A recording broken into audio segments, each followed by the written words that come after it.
And now please welcome Reverend Sandhi for our message and meditation. Good morning, everybody. Good morning. It's so good to be here again. As I approached the door, there was this wonderful woman waiting with a basket of affirmations. That's such a nice touch, isn't it? And I picked an orange one, a pink inside and dark pink. I just love all the details. It says, I experience divine love. And that's what we do here, isn't it? That we experience divine love. It has nothing to do with human love, with likes, dislikes, none of that. All that goes out the window. It doesn't matter what I like or dislike. It matters if I'm connected with the love within me. And this morning was a challenge for me. I was in the hospital yesterday morning having tests because January 11th I had a stroke as I was speaking to Wellspring in Doña Ana. And my speech got slurred, and I had to step off the podium for the first time in 43 years. It was a good ego blow. And I went through all these tests, and my tests were perfectly clear. And yesterday, my friend here in Las Cruces said, you're speaking very slowly. I want you to go to the hospital. And because I moved to TRC a year and a half ago and started making friends right away, I had friends to call right there in TRC. And I called Rebecca, the first friend I made at the Black Cat Coffee and Bookstore. Some of you have been to. I hope you come up and visit. And she couldn't go with me, but she called a neighbor 2 blocks away who's a registered nurse, and she took me to the hospital and stayed with me. That's the value of friendship. That's the value of putting yourself out there and making sure that I met people in this new town I knew nobody in. So it was wonderful, and once again, my CT scan was clear, my EKG, all that stuff was perfectly clear. Yes, so that was a really nice outcome. And then after the affirmation was handed to me, I was given by our Unity reader cuddly cuties, yummy chocolate candy, and it's a dog. So that was a good omen because I have 4 dogs that I totally love and adore. 5 of us sleep in my single bed, and that's the way we like it. That's how I get rid of men that are thinking that they want to have anything to do with me. I go, I'm old, I'm wrinkled, I sleep in a single bed with 4 dogs, and that they just scamper away. It's a good little filter. So, and then to have Lassie featured today. Did you choose that? Dave did. Oh, Dave did. Well, doggy twice. When I was born in Vallejo, California, the north end of the San Francisco Bay, and we had a dog named Lassie, and she was a collie. She had no personality. She was a breeder's dog. You know how they go. They have very little personality after years and years of being bred, but she was a sweetheart, and I used to tie a big rope around her neck, and I'd have my cowboy hat on and my little pistols. And I thought I was Roy Rogers. I wasn't Dale Evans. I was Roy Rogers. And we'd sit under the willow tree, and I'd pretend that she was my horse. And then later we moved to Green Valley, where my friend, we've been friends for 70 years, my childhood friend and I. And we used to tie ropes to our bicycle handlebars and pretend they were horses. So, yeah, all those good memories, and especially dogs this morning. If it weren't for my dogs, forget it. Every time I go home, whether I'm in the mood or not, it's fiesta time. Mariachi, confetti, piñatas, music, everything, food. And you know when you're not in the mood, you kind of want to circle the block for a few times before you have to go home to the fiesta. Most times I'm really happy about that, though. They are my life. So, Today's about wisdom. And I'm not as prepared as usual, which is probably a good thing for you, because when I over-prepare, it's overdone. But I love the word wisdom, especially that it ends in O-M, and that's my favorite word, Om. And the Om symbol is my favorite symbol, so it's wisdom. And to me, wisdom is the truth. Knowledge is facts. And as Ernest Holmes said so brilliantly, that helped me with my work with AIDS, he said, illness is a fact, it is not the truth. It's just a temporary fact. Everything's temporary that we can see, touch, feel.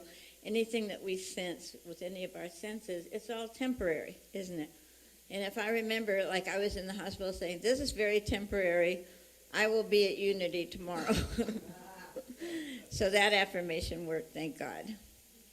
I did speed here, I have to admit, because it was hard getting started this morning that early. But I'm just so glad to be here, and I'm glad to see people I've seen before throughout the congregation, and I find it a very warm place to be. I moved here in 2003 to be the minister of the Mastery and Life Center, which was the name before United Centers for Spiritual Living. So I have roots in this room. So I love the word Sophia because it means wisdom. It's the Greek word for wisdom.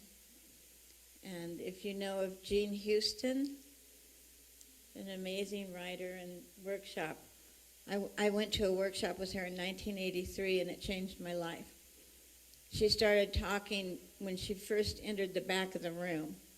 And what I loved about her is for the sharing, she would keep control of the microphone. And when someone was through sharing, she'd just move on. Because you know how some people go, like me, on and on and on. I don't even know how long I've been talking. She doesn't let that happen. She just moves it right along. But we did a workshop for Sophia, the church in Turkey, I believe. And we did this guided meditation and took us out of our bodies. And for the first time, I knew what people meant, how painful it is to be in a body. Because to come back, to bring my consciousness back into my body was painful. Someone says it's like trying on a shoe that's too small. So I squeezed myself back in the body and did my best to enjoy living. Wisdom to me is the forever truth. And there's just one wisdom, and that is that we are one. That's the greatest wisdom I know, that we are all one. We're all made of the same stuff. And when I was serving people with catastrophe, end stage of life for years in Los Angeles, I learned how to see through their body to the truth of their being, because the visual could be very alarming. And if I could just see through to the truth of the person and not be bothered about the temporary physical facts, I did fine. And I try to do that now with people. A woman attacked me this week. I go to a 12-step program for years and years and years. And I said, I want to tell people that I've lost 50 pounds in 12 years with Overeaters Anonymous, which is based on AA. And I thought it was really good news, and people were happy for me. And I got home, and this long text condemning me. Like, you learned to hate fat, and you did this, and you're this, and you're that, and you're this and that, and you're this and that. And I just responded that that isn't true for me. I don't think you know what I'm thinking or believing, and I hope you find friends, of which I'm not. I didn't put that last part in, but so I responded like, maybe you could mind your own business. And she responded again with this diatribe. It's just amazing how I was just making a choice for myself, and I was sharing a win. And it totally challenged her and set her off on this diatribe. And I used to be like that. I used to be a reactor. You know, I always say that I've tried to move from knee-jerk reaction to mindful response, to push the pause button before I reply. And that makes sense. I don't often do that because I have a ready, fire, aim mouth. Just ready, fire. Oh, I forgot to aim. Oh, well, too late. So some quotes about wisdom that I like is that Albert Einstein said, wisdom is not a product of schooling, but the lifelong attempt to acquire it, to acquire wisdom. To know wisdom, that there's one truth, there's one self, there's one creator, and we're all creations of that one creator. And if I remember to go back to the original source of life, I don't have judgment. I don't have a problem because I know that we're all one. And I do believe we're all doing our best, even though it doesn't look like it at times, especially from me. I am doing my best. And what I would like this morning is to offer something that would make sense to you, that might resonate with you, that might encourage you to live from wisdom instead of facts. That facts come and go, wisdom stays forever. Wisdom is just that presence of knowing. It isn't knowledge. To me, knowledge is facts, and wisdom is knowing. And I always tell people, remember that you know that you know. Know that you know, because we have intuition, don't we? It's like that, oh, I coulda, shoulda, woulda. Like Johnny Carson, years and years ago, decades ago, I was watching his show, and he was coming out of a massage parlor, and do you remember the V8 commercials? I could have had a V8. He comes out of a massage parlor and he goes, I could have had a V8. The coulda, woulda, shouldas are deadly, aren't they? There's no point in doing reruns. There really is no point. Because I usually use, if I'm doing reruns, I call it reruns and rehearsals. Pain of the past, fear of the future. PPFF, strung out between those two. I can't move forward. But if I release the pain of the past and the fear of the future, I can be here now. And I like to say, be here wow. So I'm being here wow this morning. I'm very pleased to be here. I love Rev. Jen beyond words. We met in 2003, and she was the administrator of the church. And then she became a minister. And I was listening to her talk from last week, and it was beautiful. I love her emphasis on compassion, because she is a very compassionate person. She's been supportive of me forever. I got to perform the marriage ceremony between she and Ray years and years ago. And I arrived 4 hours early. And they're busy putting paintings up and doing things. They go, what are you doing here? And I went, what? I'm here to marry you. Because, no, it's this afternoon at 4. So I went home, came back, and it was a beautiful wedding ceremony. It was in their home. It was very simple, just like they are. They're one of my favorite couples, Ray and Jennifer, because they live the truth. They don't get stuck with facts. They choose the truth over facts every time. So, knowledge is facts, wisdom is truth, and knowledge is solving problems for others. Wisdom is helping others solve their problems. Because people really don't want answers. When I'm in the heat of it, I don't want an analysis. I didn't want anyone. The woman that came with me yesterday, I didn't know her very well. I'd only met her once. She's a registered nurse. She lives 2 blocks from me. So she came right away to take me to the hospital and stay there until 11:30. I mean, it was 8 a.m. to 11:30, and she was just this presence of wisdom, not offering advice or diagnoses, nothing, just being there, being the presence. There's nothing like the presence of who we are to share with each other, without advice, without making it up. Feedback is dangerous to me. I don't usually like feedback unless I've asked for it. So knowledge is providing answers. Wisdom is asking questions. And the 5 characteristics of a wise person is the ability to regulate emotions. That's taken me decades because I was an emotional reactor. I was deeply wounded by whatever happened in my past. And so when anything triggered that, I would lash out or react. So it's been a long haul regulating my emotions. The second is learning from life's experiences, which is a given. It's a good thing. And 3 is the ability to self-respect. If I don't respect myself, I can't respect anybody else. Like on the airplane, take your oxygen first, then give it to your child.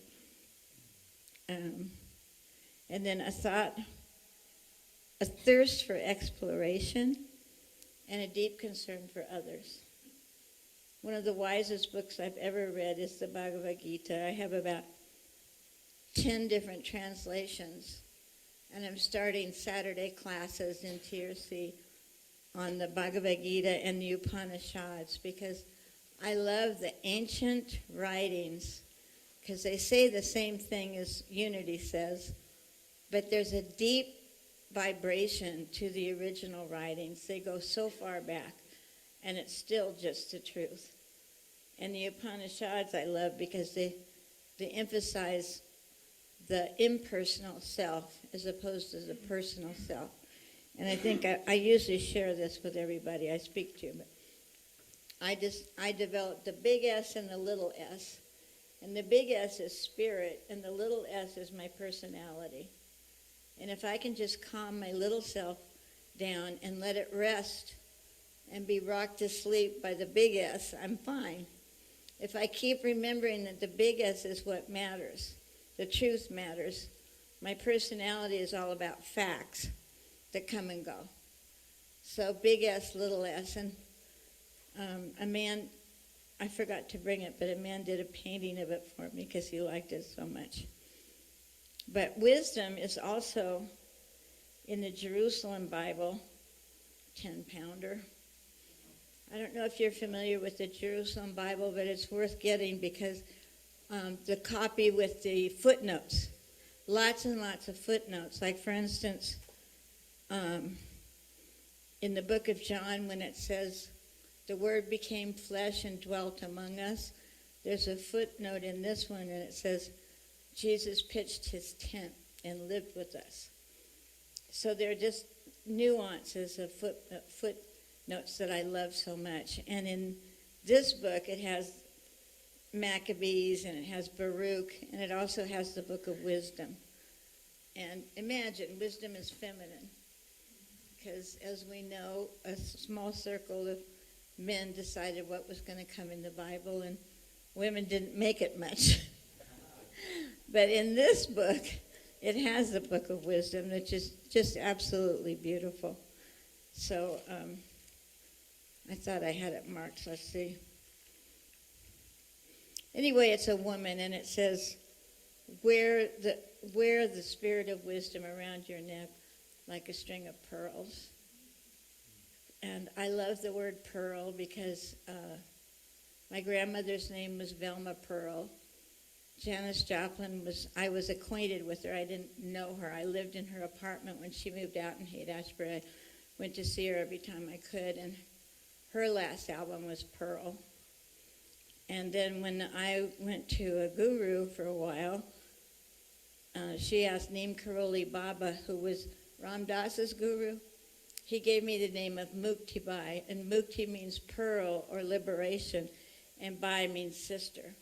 So I want to be a sister of liberation. I want to fan the inner flame, like lighting this flame represents the flame within all of us.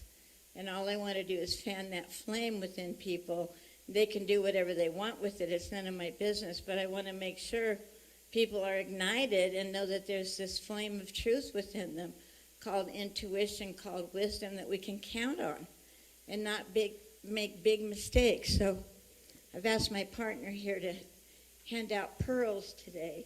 They're nice big ones. So that's your very own pearl of wisdom. to take home with you. I love bringing stuff to give people because I like stuff. Visual, tactile, they're pretty, they're big. I like them a lot. I love pearls, so the fullest book of wisdom I know is the Bhagavad Gita. And I discovered it in 1979 in the Bodhi Tree bookstore. Some of you have heard of that in LA. It's gone now because of the internet. But it was an amazing bookstore in Los Angeles. And this little copy of the Bhagavad Gita fell out into my hand. And I started reading it, and I loved what it said because it says, do everything without concern for the outcome, not for the reward, not for what you're going to get, but just to serve with no agenda, just to show up and serve like so many people do here in this room this morning, from the musicians to the greeters to the platform assistant, buddy, partner, yeah. So one way of putting it in the Bhagavad Gita is, perform your duty equiposed, abandoning all attachment to success or failure. Because when I go for something, like I've started classes in Tier C, and I was doing them once a month, and it didn't work. And it also didn't work because I was putting together elaborate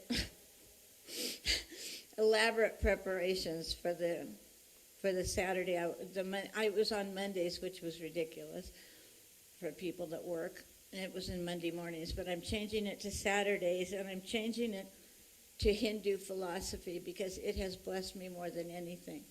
It got me through AIDS because it taught me not to be attached to the outcome, not to look at the result. Just be present. Be here now. Like Ram Dass's famous book, Be Here Now.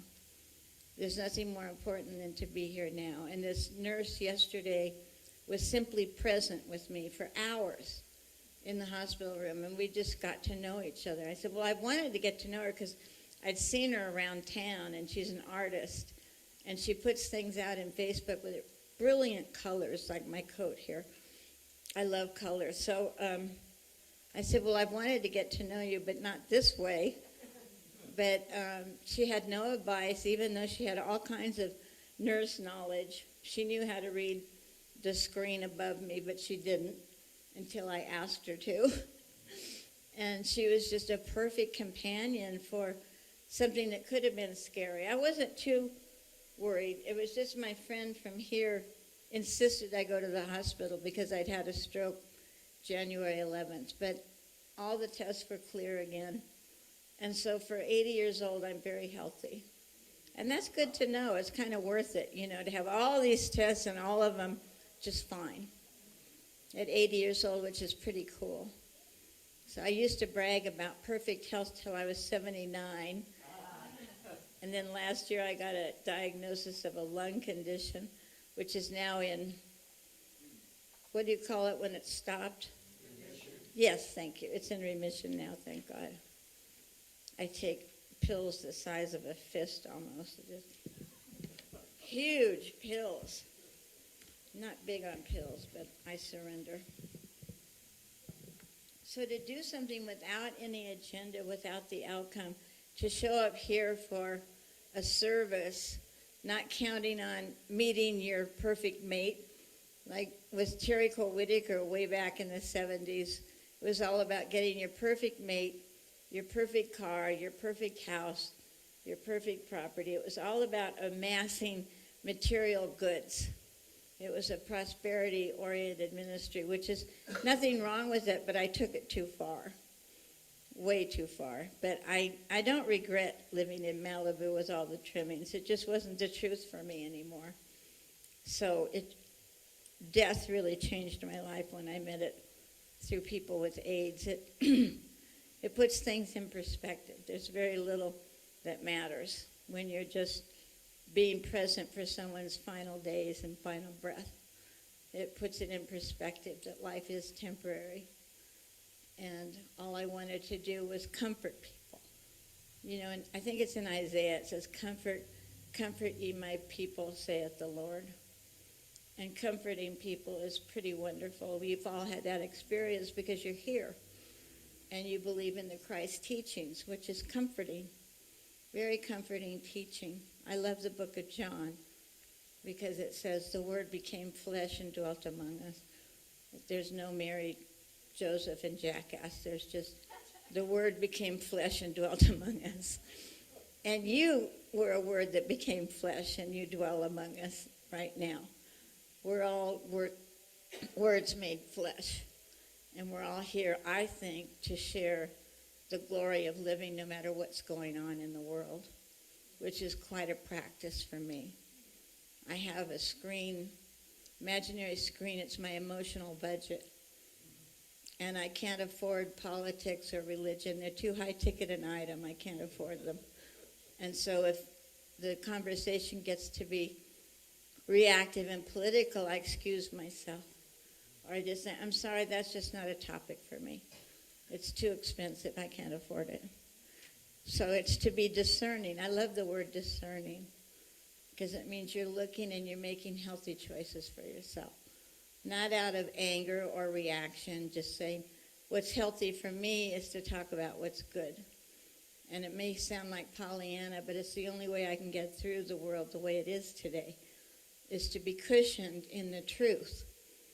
And I can hear about some of the facts. I don't hear much, but I can hear some of them and not react anymore. I just keep praying and praying and praying for peace. And how much did we love the peace walk with the monks? What an example of what can be done and how it can move throughout the world and move so many people on the planet towards peace and appreciation, especially because of Aloka is her name, the dog. Oh my God, yes, dog again. But the impact she made was amazing, wasn't it? Just this quiet little dog marching with her monks, proving peace on earth. So that's what I want to prove peace on earth no matter what's going on the planet. I want to be peaceful. I want to be joyful. And I've been joyful since I moved to Truth or Consequences a year and a half ago. I've been joyful every morning because Rev Jen rented me their house in TRC. I had to move. The property was sold where I was renting here for 22 years. And I was panicked. And she said, oh, we have a house in TRC you can rent. You know Rev Jen. She keeps it simple. Real simple. She doesn't react. She doesn't get involved. She just goes for the solution. And she's been such a good friend to me. I'm really grateful to her. So doing things without attachment to the outcome, without an agenda. Like the worst part of being a minister to me was the board meetings. Because they're not really given to God, you know what I mean? And personalities raise their ugly heads when it isn't given to God. And there are power struggles. And there's how many board members are here? God bless you. So it's an amazing service. It really is to stay in the highest good for all concerned, to stay focused on what's good for unity instead of making a power play, to be the president, to dethrone the minister, the leader. One profile of a board member is someone who has no power in their personal life. And so they get on the board and they want to exert their power. So it happens, like most groups that aren't turned over to God fall into that category of the 3 C's I always say is compare, criticize, and compete. The 3 C's are dangerous because if you're new in a group, I start comparing, and then I'll criticize, and then I'll compete, unless I'm centered in the truth instead of the facts. Because we're human beings, we compare. Just human nature. I worked at the zoo for a while in San Diego, and my husband, was waiting for me one day. And he said, I went to the monkey cages, and there was this beautiful lady monkey, and she came out of her little hut, and she was stretching her long legs out in the sun, and she was looking up, really enjoying herself, and the man was going, hey, baby, hey, baby. She wasn't paying any attention to him at all. So finally he reached over and grabbed her leg hair and jerked it. That's human nature. That's wanting something from another person, isn't it? It doesn't work. Especially if you yank a woman's leg hair. That's not good. Not good at all. So the Bhagavad Gita is all about, they say, well, I don't like it because it's on a battlefield. Well, aren't we at war with ourselves from the monkey mind and the spirit mind? Aren't we always? I have a monkey mind that just loves to see the negative, loves to pull me down, loves to think I'm going to be late today. I'm not prepared. All those thoughts are just silly. They're just sabotaging thoughts from the monkey mind. And I've named her Greta and Regreta. So I can ruin anything, and then I can regret ruining everything. It's a cycle. Unless I just say, that's just my monkey mind. It's a temporary creation from my personality. And I don't want my personality to rule. I want big S to rule. Little s needs to go for a nap in the bottom of big S and be rocked to sleep. So I tell Greta to go take a nap. Or I'll negotiate with her, like this morning. I said, okay, we're going to Unity. What's your plan for sabotage? Well, you're not starting on time. You're going to be late. Blah, blah, blah. You're not really prepared because you lost a day yesterday. Blah, blah. All these reasons. You know, like my AA sponsor used to say, do you want results or reasons? Do you want to keep your reasons or do you want to have results? Because I always had excuses for everything. Well, it's because of this. It's because of that. No, it isn't. It just is. And I can change it anytime I want to. So the main thing about wisdom is that we know. You know that you know, don't you? It's like the coulda, woulda, shouldas. You knew intuition would guide you. You knew that you knew, but you'd rather just throw a monkey wrench into the workings and delay your good, delay my good. So I don't do that anymore. I've been more centered since I moved to TRC than ever because I was completely alone. I knew no one. So I had to decide how it was going to be. Like, how do you want this to be? It's up to you. You know, the helping hand is at the end of your sleeve. Yeah. So I had to help myself to create a really good life there, and I have. I have amazing friends. There's a man who owns most of the property in TRC that has a Sunday dinner every Sunday. And I go there with really interesting people. That's been a real opening for me. Because at first, I was going to a different cafe where people are very depressed and political. And finally I said, why am I doing this? Because I walk in and go, ugh, that isn't good. I like to walk in and go, oh. And that's the cat coffee and book store that is a cafe that Rebecca was the first person I met, the owner. And of course, yesterday she said, I can't help you, but I'll find someone who can. And she did. She found a nurse that lives 2 blocks away. Isn't that amazing? That's how when your heart is open to the highest good, not just mediocre good, but the highest good. I'm open to the highest good today. Let's say that. I'm open to the highest good today. Again, I'm open to the highest good today. And when I make a decision, I try to make it for the greater good of all concerned. If it's going to affect people, I don't want to affect people negatively. You know, I used to be belligerent and negative. I made up my personality out of defense and offense and didn't realize it. I didn't realize I'd been sabotaging myself since childhood because I didn't feel heard or noticed, and that's not good. So we want to be noticed, but for the highest good, not for our personality, not for accomplishments. I accomplished a lot in my life with Terry Cole Whitaker, and I don't regret it, but I couldn't live that way again. You know how we change? I've lost my identity a few times. I don't know if you've had that experience, but what matters disappears, and all of a sudden there's nothing to really lock into and relate to, so I have to make it up again. It's like, how do you want to be? If it is to be, it is up to me. You know the 10 two-letter words? If it is to be, it is up to me. And in class, I have people write it on their fingertips. If it is to be, it is up to me. It's up to God within me, more than me. But it is up to me to turn to God for the answers, to turn within to the wisdom for answers, and not make it up. Because if I make it up, it'll probably be on the downside. So that's about it, really. I don't have very much to say, except I know that you have wisdom. I have wisdom. Wisdom is Om in the end. Om is my favorite word. So let's do 3 Oms together. Om.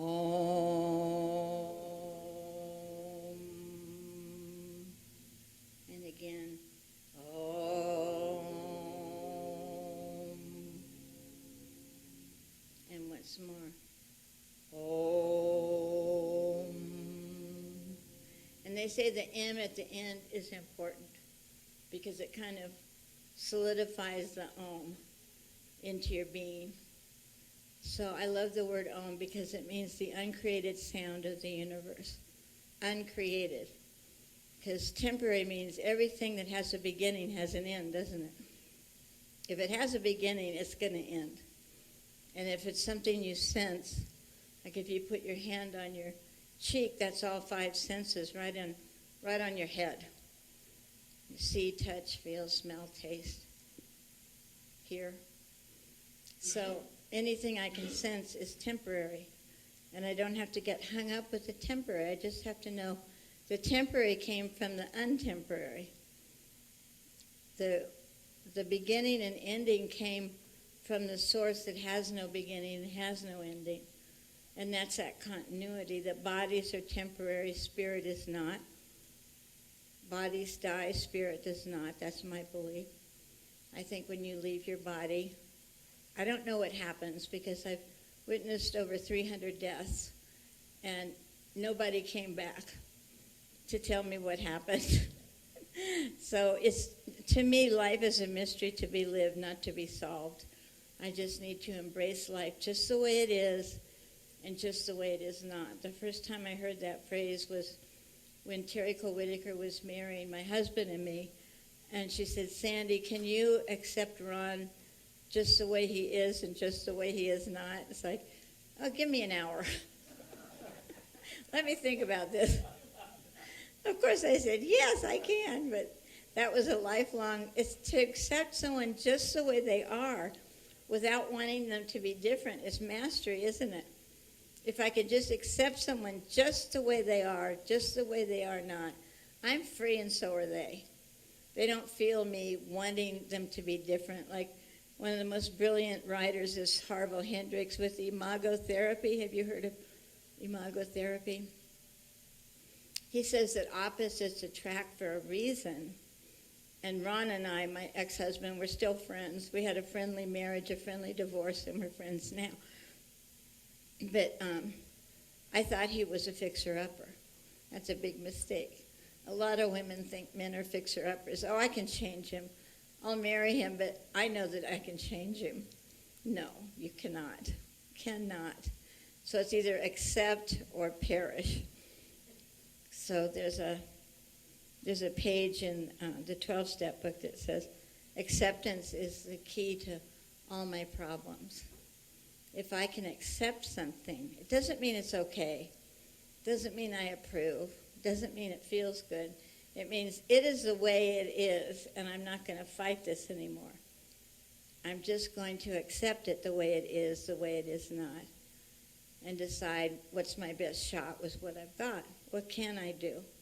If I can do nothing, it's simply accept. If I can do something, it's take action and make a change. So, does any of that make sense, I hope, to you?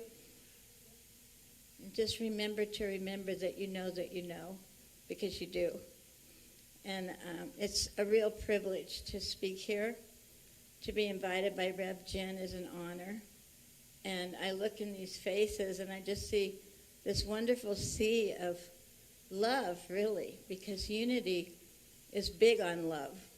It's big on the Christ teachings, which is love to me.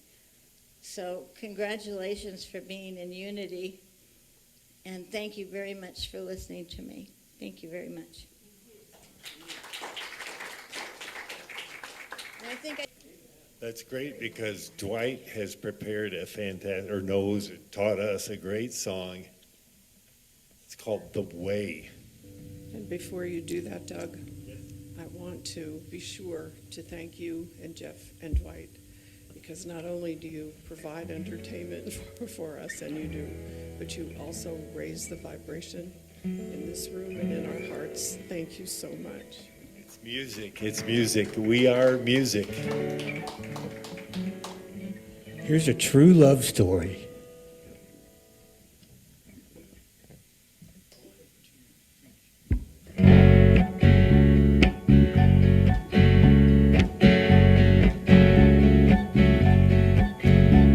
They made up their minds.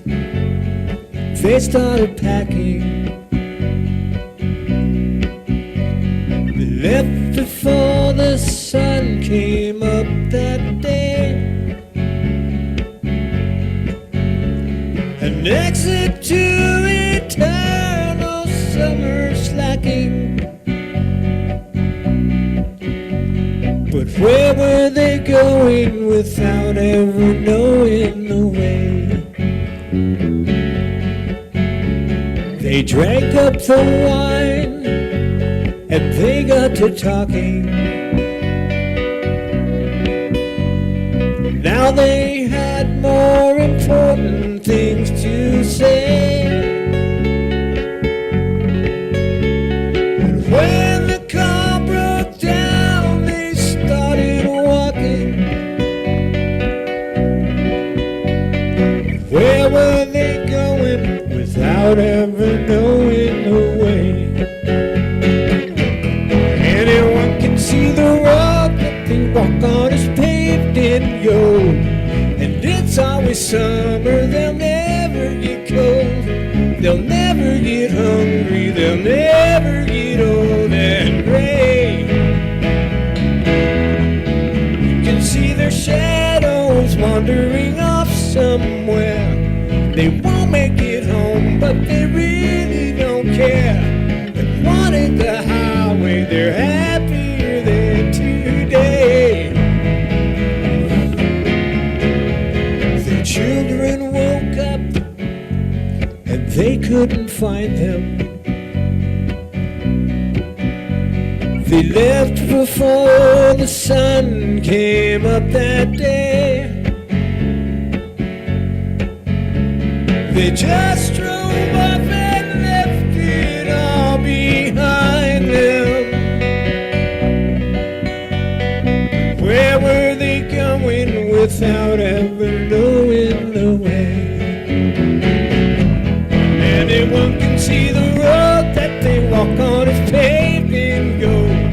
And it's always summer, they'll never get cold. They'll never get hungry, they'll never get old and gray.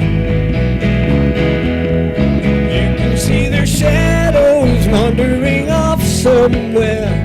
They won't make it home, but they really don't care. They wanted the highway, they're happier there today. Today.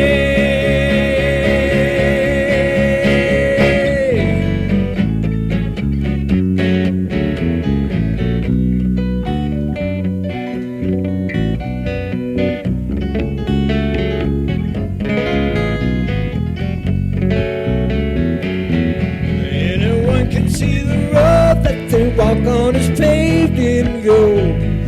It's always summer, they'll never get cold. They'll never get hungry, they'll never get old and gray. You can see their shadows wandering off somewhere. They won't make it home, but they really don't care. They wanted the highway, they're